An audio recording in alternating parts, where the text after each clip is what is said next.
ऐं पीउ माउ सजण हूंदा आहिनि। हाणे पीउ माउ आहिनि त कोन था वणनि, जंहिंजा पीउ माउ न आहिनि त उन्हनि खां पुछा कयो। पीउ माउ असां ऐं तव्हांजे लाइ दुआ जो दरवाज़ो आहिनि।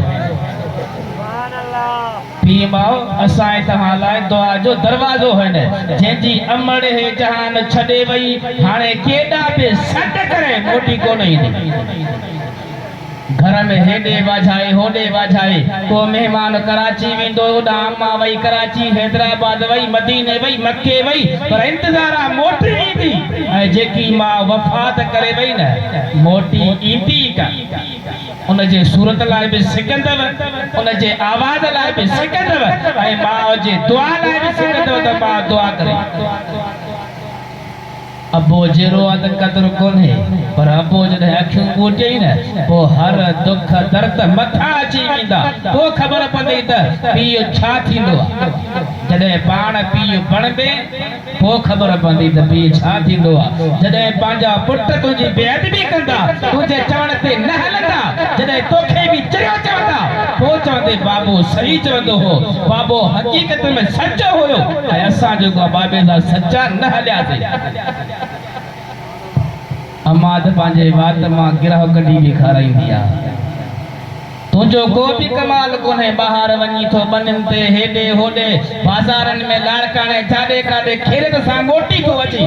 तुंहिंजो कमाल नाहे, तूं घरां निकिरंदो आहे, अम्मा दुआऊं करणु शुरू कंदी आहे। जेसिताईं घर मोटी न अचे, तेसिताईं इहा तुआरी मां दुआ कंदी आहे, या अल्लाह मुंहिंजे बचड़े खे बनीअ तां खेर सां मोटाइजा। नाक आहिनि, सप आहिनि, बिच्छू आहिनि, भराऊं आहिनि, चोर धाड़ेरा आहिनि, या अल्लाह मुंहिंजे बचड़े खां सही सलामत मोटाए। इहा मां जी दुआ हूंदी आहे, जंहिंजे करे सही सलामत मोटी ईंदो आहे। या अल्लाह मुंहिंजे बचड़े खे ठाकुर खां शहर में बचाइजा, एक्सीडेंट खां बचाइजासीं, धकनि खां बचाइजासीं। इहा अमड़ दुआ कंदी आहे, जंहिंजे करे सही सलामत मोटी ईंदो। जेकॾहिं कंहिंखे पंहिंजी दुआऊं क़बूल कराइणियूं हुजनि न, पंहिंजे माउ जे कदमनि में किरी चवे, ओ अमड़ तूं दुआ घुर, हेॾा खणी 100 भली दुआ घुरनि, हेॾा अम्मा सची दिलि सां दुआ कर, अहिड़ा पार थी वेंदा। मां जी दुआऊं आहिनि।